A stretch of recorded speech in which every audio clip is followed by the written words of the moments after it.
ഇന്നൊരു അടിപൊളിയായിട്ടുള്ള ബിരിയാണിൻ്റെ റെസിപ്പിയുമായിട്ടാണ് വന്നിട്ടുള്ളത്. കോഴിക്കോട് റെസ്റ്റോറൻറ്റിലൊക്കെ കിട്ടുന്ന അതേ ഫ്ലേവറിൽ തന്നെ നമുക്ക് ചെയ്തെടുക്കാൻ പറ്റും.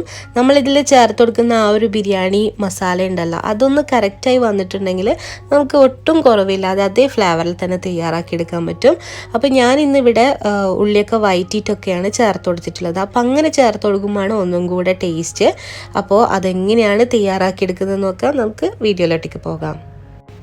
അതിന് വേണ്ടിയിട്ട് നമുക്ക് ഉള്ളി ഒന്ന് ആദ്യം വഴറ്റിയെടുക്കണം. അതിന് വേണ്ടിയിട്ട് ഞാനിവിടെ 1 കപ്പ് ഓയിൽ ഒഴിച്ചു കൊടുത്തിട്ടുണ്ട്. പിന്നെ ഇതിലേക്ക് ഒരു 2 ടീസ്പൂൺ നെയ്യും കൂടെ ചേർത്ത് കൊടുക്കാം കേട്ടോ. അപ്പോൾ നല്ലൊരു ഫ്ലേവർ ആയിരിക്കും. അപ്പോൾ ഇത് ചേർത്ത് കൊടുത്തിട്ട് നമുക്ക് ഇതിലൊന്ന് ഫ്രൈ ചെയ്തെടുക്കാം. അപ്പോൾ ഉള്ളി ഇതുപോലെ ഇങ്ങനെ നല്ല തിന്നായിട്ട് നീളത്തിൽ കട്ട് ചെയ്യണം. ഒന്ന് കൈ കൊണ്ടൊന്ന് അമർത്തി കൊടുത്താൽ മതി കേട്ടോ. എന്നിട്ട് അതിന് ശേഷം നമുക്ക് ഈ ഒരു ഓയിലേക്ക് ഇട്ട് കൊടുക്കാം. ഈ ഒരു കളർ ആകുന്ന സമയത്ത് നമുക്ക് കോരിയെടുക്കാം കേട്ടോ. ഇനി ഇതിലേക്ക് കുറച്ച് അണ്ടിപ്പരിപ്പും അതുപോലെ തന്നെ കുറച്ച് ഉണക്കമുന്തിരിയും കൂടെ ചേർത്ത് കൊടുക്കാം. ഇതും നമുക്ക് അതുപോലെ തന്നെ വറുത്ത് കോരാം കേട്ടോ. എന്നിട്ട് ഒരു സൈഡിലേക്ക് മാറ്റി വെക്കാം. ഇനി നമുക്ക് വേറൊരു പാത്രം വെച്ച് കൊടുക്കണം. അത്യാവശ്യം വലിയൊരു പാത്രം തന്നെ വെച്ച് കൊടുക്കാം.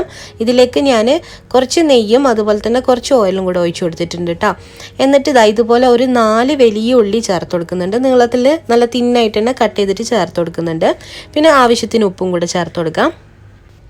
അപ്പോൾ ഇതുപോലെ നമ്മൾ നന്നായിട്ട് വഴറ്റിയെടുക്കുമ്പോഴാണ് നമ്മൾ ഈ ഒരു ബിരിയാണിക്ക് ഒരു പ്രത്യേക ടേസ്റ്റ് കൊടുക്കുന്നത് കേട്ടോ. അപ്പോൾ ഇതുപോലെ നന്നായിട്ട് വഴറ്റിയെടുക്കാം. ഇനി നമുക്കിതിലേക്കുള്ള പച്ചമുളകും ഇഞ്ചി വെളുത്തുള്ളിയൊക്കെ എടുക്കാം. അപ്പോൾ ഞാനിവിടെ ഒരു 10-12 പച്ചമുളകും ഒരു 8-10 അല്ലി വെളുത്തുള്ളിയും ഒരു 4-5 പീസ് ഇതുപോലെ ഈ ഒരു സ്ലൈസാക്കി കട്ട് ചെയ്തെടുത്തിട്ടുള്ള ഇഞ്ചിയും എടുത്തിട്ടുണ്ട്. ഇതെല്ലാം കൂടെ മിക്സിയിൽ ഒന്നങ്ങ് അരച്ചിട്ട് നമുക്കിതിലേക്ക് ഇട്ട് കൊടുക്കാം. അപ്പോൾ ഏകദേശം ഉള്ളി ഈ ഒരു പരുവത്തിലായി കിട്ടിയിട്ടുണ്ട് കേട്ടോ. അപ്പോൾ നമ്മൾ ഇതിലേക്ക് ചേർത്ത് കൊടുക്കുന്നുണ്ട്. ഇനി ഇതൊരു 2 മിനിറ്റ് നമുക്കിതൊന്ന് ഇളക്കി കൊടുക്കാം. അതിനുശേഷം നമുക്കിതിലേക്ക് തക്കാളി ചേർത്ത് കൊടുക്കാം കേട്ടോ. അപ്പോൾ ഞാനിവിടെ ഒരു 2 മീഡിയം സൈസുള്ള തക്കാളി നല്ല തിന്നായിട്ട് തന്നെ നീളത്തിൽ കട്ട് ചെയ്തിട്ടാണ് ചേർത്ത് കൊടുക്കുന്നത്. അപ്പോൾ ഇത് ചേർത്ത് കൊടുത്തതിന് ശേഷം ഒന്നങ്ങ് മിക്സാക്കി കൊടുക്കാം കേട്ടോ. അപ്പോൾ ഒരുപാട് ആ ഒരു തക്കാളി ഒന്നും വേവിച്ചെടുക്കണ്ട. നമ്മൾ ചിക്കൻ ചേർത്തിട്ടാണ് വേവിച്ചെടുക്കുന്നത്. ചിക്കൻ ഈ ഒരു സൈസിൽ കട്ട് ചെയ്തിട്ട് വേണം കേട്ടോ ചേർത്ത് കൊടുക്കാൻ. അപ്പോൾ ഞാനിവിടെ ഒരു 10 ചിക്കനാണ് ചേർത്ത് കൊടുത്തിട്ടുള്ളത്. ഒരു 10 പീസ് ചേർത്ത് കൊടുത്തിട്ടുണ്ട്. ഇനി ഇത് നന്നായിട്ടൊന്നും കൂടി ഇളക്കി കൊടുത്തതിന് ശേഷം നമുക്കിതിലേക്ക് മസാലപ്പൊടികളൊക്കെ ചേർത്ത് കൊടുക്കാം. ഒരു 3/4 ടീസ്പൂൺ മുളക് പൊടി ചേർത്ത് കൊടുത്തിട്ടുണ്ട്. പിന്നെ ഒരു 1/2 ടീസ്പൂണിൻ്റെ അടുത്തോളം മഞ്ഞൾപ്പൊടി ചേർത്ത് കൊടുക്കാം. പിന്നെ നമ്മുടെ ബിരിയാണി മസാല അത് ചേർത്ത് കൊടുക്കാം. അതൊരു ടീസ്പൂണോളം ചേർത്ത് കൊടുക്കുന്നുണ്ട് കേട്ടോ. അപ്പോൾ ഇതാണ് നമ്മൾ ബിരിയാണി മസാല. ഈ ഒരു ബിരിയാണി മസാലയുടെ റെസിപ്പി ഞാൻ ഓൾറെഡി ഇട്ടതാണ് കേട്ടോ. അപ്പോൾ ഈ ഒരു ബിരിയാണി തയ്യാറാക്കുന്നുണ്ടെങ്കിൽ ആ ഒരു ബിരിയാണി മസാല ഫസ്റ്റ് ഉണ്ടാക്കണം. അപ്പോൾ ആ ഒരു വീഡിയോ കാണാത്തവരുണ്ടെന്നുണ്ടെങ്കിൽ ഒന്ന് കണ്ടു നോക്കുക. എന്നതിന് ശേഷം ബിരിയാണി തയ്യാറാക്കാം കേട്ടോ. നമ്മളിതിലേക്ക് ഗരം മസാല ആയിട്ട് ചേർത്ത് കൊടുക്കരുത്, ബിരിയാണി മസാല തന്നെ ചേർത്ത് കൊടുക്കാം. അപ്പോൾ ഇനി ഇതിലേക്ക് ആവശ്യത്തിന് ഉപ്പൊക്കെ ചേർത്ത് കൊടുത്തിട്ട് ഒന്ന് നന്നായിട്ട് ഇത് മിക്സ് ആക്കിയിട്ട് എടുക്കണം. എന്നതിന് ശേഷം നമുക്കിതൊന്ന് അടച്ചു വെച്ചിട്ട് ഒന്ന് വേവിച്ചെടുക്കണം. ഒരു 3/4 വേവ് ആവുന്ന സമയത്ത് നമുക്ക് തുറന്നിട്ട് അതിലേക്ക് കുറച്ചും കൂടെ പൊടികൾ ചേർത്ത് കൊടുക്കാനുണ്ട്. അപ്പോൾ ഞാനിതിലേക്ക് ഒരു 1.5 ടീസ്പൂൺ മല്ലിപ്പൊടിയാണ് ചേർത്ത് കൊടുക്കുന്നത്. അപ്പോൾ മല്ലിപ്പൊടി നമ്മൾ ആദ്യമേ ചേർത്ത് കൊടുക്കാത്ത എന്താണെന്ന് വെച്ച് കഴിഞ്ഞാൽ അത് അടുക്കി പിടിച്ചു പോകും. അപ്പോൾ പെട്ടെന്ന് തന്നെ അത് കരിഞ്ഞു പോകും. അപ്പോൾ ഒരു വേറെ ഫ്ലേവർ ആവും.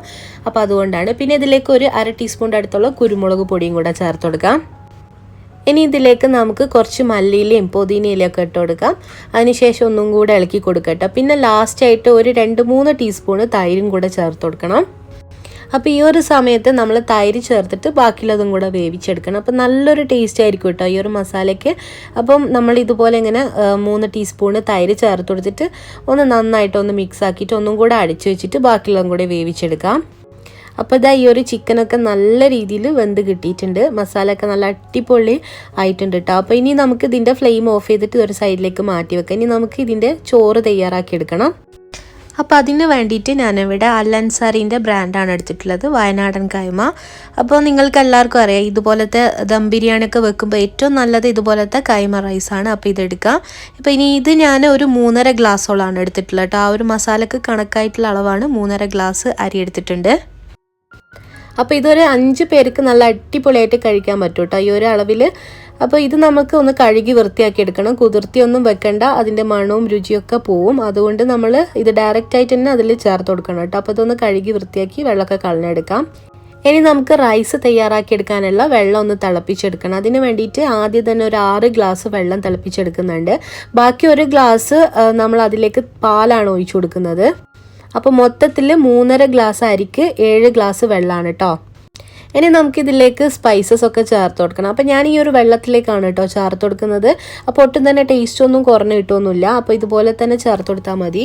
ഇതിലേക്ക് ഒരു 2-3 കഷ്ണം പട്ട, അതുപോലെ തന്നെ ഏലക്ക, ഗ്രാമ്പു എല്ലാം ചേർത്ത് കൊടുക്കാം. പിന്നെ ഒരു 2 ടീസ്പൂൺ നെയ്യും കൂടെ ചേർത്ത് കൊടുക്കുന്നുണ്ട്. പിന്നെ നമുക്ക് ഉപ്പ് ചേർത്ത് കൊടുക്കണം. അപ്പോൾ ഉപ്പ് ഒന്ന് കുറച്ച് അധികമായിട്ട് ചേർത്ത് കൊടുക്കണം കേട്ടോ. ആ ഒരു റൈസിലേക്കും കൂടെ വേണമല്ലോ.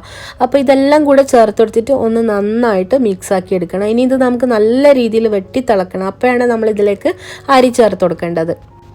അപ്പോൾ ഇതുപോലെ ഇങ്ങനെ നന്നായിട്ട് തിളയ്ക്കുന്ന സമയത്ത് നമുക്ക് കഴുകി വൃത്തിയാക്കി വെച്ചിട്ടുള്ള ആ ഒരു അരി ചേർത്ത് കൊടുക്കാം. അപ്പോൾ ഇതുപോലെ നന്നായിട്ട് വെള്ളമൊക്കെ കളഞ്ഞതിന് ശേഷം വേണം കേട്ടോ നമ്മളിതിലേക്ക് ചേർത്ത് കൊടുക്കാൻ വേണ്ടിയിട്ട്. ഇനി ഇതൊന്ന് മിക്സാക്കി കൊടുത്തിട്ട് നമുക്ക് ഹൈ ഫ്ലെയിമിൽ തന്നെ ഇതൊന്ന് വേവിച്ചെടുക്കാം. ഇതൊരു 2-3 മിനിറ്റ് കഴിഞ്ഞതിന് ശേഷം അങ്ങനെ ചെറുതായിട്ടൊന്ന് ചൂടായി വരുമല്ലോ. അപ്പോൾ ഇതിലേക്ക് നമുക്ക് പാല് ചേർത്ത് കൊടുക്കണം. അപ്പോൾ 1 ഗ്ലാസ് പാലാണ് ബാക്കി വന്നിട്ടുള്ള ആ ഒരു വെള്ളത്തിൻ്റെ കണക്ക് 1 ഗ്ലാസ് ബാക്കി വന്നിട്ടുണ്ടല്ലോ. അപ്പോൾ അതിൽ 1 ഗ്ലാസ് പാലാണ് ചേർത്ത് കൊടുക്കുന്നത്.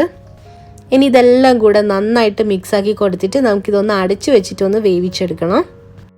അപ്പോൾ ഇതാ നല്ല അടിപൊളിയായിട്ടുള്ള റൈസ് ഇവിടെ റെഡിയായി കിട്ടിയിട്ടുണ്ട്. നമ്മളിങ്ങനെ തയ്യാറാക്കിയാൽ തന്നെ ഒട്ടും തന്നെ ഒന്ന് കട്ട പിടിക്കാതെ തന്നെ നമുക്ക് കിട്ടും കേട്ടോ. നല്ല കറക്റ്റ് വേവാണ്. ഇനി നമുക്കിത് ദമ്മിട്ടെടുക്കാം.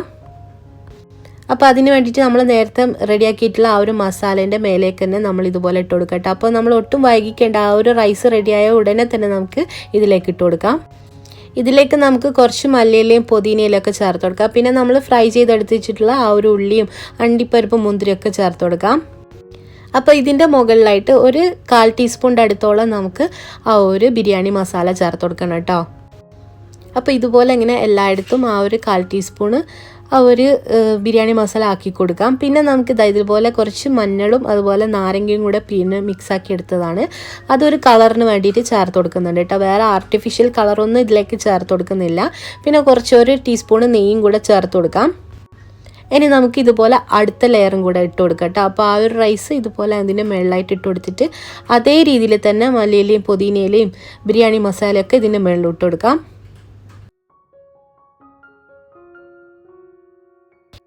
ഇനി ഇതെല്ലാം ചേർത്ത് കൊടുത്തതിന് ശേഷം നമുക്കിത് ഒരു ഫോർക്ക് വെച്ചിട്ട് ചെറിയൊരു രീതിയിൽ ഒന്ന് ഹോൾസ് ഉണ്ടാക്കണം കേട്ടോ. അത് ഒരുപാടല്ല, ഒന്ന് ചെറുതായിട്ടൊന്ന് ഇങ്ങനെ ഇതുപോലെ ഇങ്ങനെ കുത്തി കൊടുത്താൽ മതി.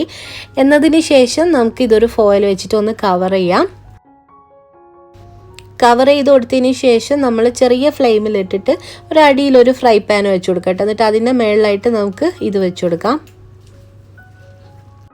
ഇനി ഇത് നമുക്കൊരു 10-20 മിനിറ്റെങ്കിലും ഇതുപോലെ ഇങ്ങനെ ദമ്മിട്ട് വെക്കണം കേട്ടോ. എന്നാലേ അതിൻ്റെ ഒരു കറക്റ്റ് ഒരു ഫ്ലേവർ നമുക്ക് കിട്ടുള്ളൂ. അപ്പോൾ 10-20 മിനിറ്റ് കഴിഞ്ഞതിന് ശേഷം ഞാനിത് എടുക്കുകയാണ് കേട്ടോ.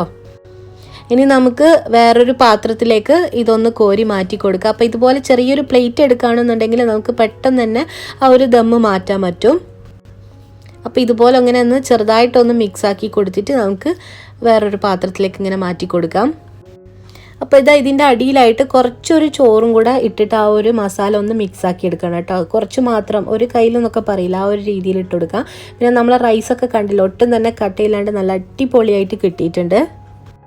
ഇനി ഇത് നമുക്കൊരു പ്ലേറ്റിലേക്ക് മാറ്റാം. അപ്പോൾ പ്ലേറ്റിലേക്ക് മാറ്റിയതിന് ശേഷം നമ്മൾ ഇതിൻ്റെ കൂടെ എല്ലാവർക്കും അറിയാമല്ലോ കുറച്ച് ചമ്മന്തിയും അതുപോലെ തന്നെ തൈരും നാരങ്ങ അച്ചാറൊക്കെ ഉണ്ടെന്നുണ്ടെങ്കിൽ അടിപൊളിയായിരിക്കും. അപ്പോൾ ഇതുപോലെ ബിരിയാണിയൊക്കെ തയ്യാറാക്കുന്ന സമയത്ത് സൈഡായിട്ട് ഈ കാര്യങ്ങളൊക്കെ ചെയ്തെടുക്കുക കേട്ടോ. എന്നിട്ട് ഇതുപോലെ ഇങ്ങനെ എല്ലാം കൂട്ടിയിട്ട് നന്നായിട്ട് കുഴച്ചങ്ങ് കഴിക്കാം. നല്ല ടേസ്റ്റി ആയിട്ടുള്ള ഒരു ബിരിയാണിയാണ്. തീർച്ചയായിട്ടും നിങ്ങളെല്ലാവരും ഒന്ന് ട്രൈ ചെയ്ത് നോക്കണം. അപ്പോൾ ഈ റെസിപ്പി നിങ്ങൾക്ക് ഇഷ്ടമായിട്ടുണ്ടെങ്കിൽ ലൈക്ക് ചെയ്യാനും ഷെയർ ചെയ്യാനൊന്നും മറക്കരുത്. ഇൻഷാ അല്ലാ നല്ലൊരു റെസിപ്പിയുമായിട്ട് പെട്ടെന്ന് തന്നെ കാണാം. താങ്ക്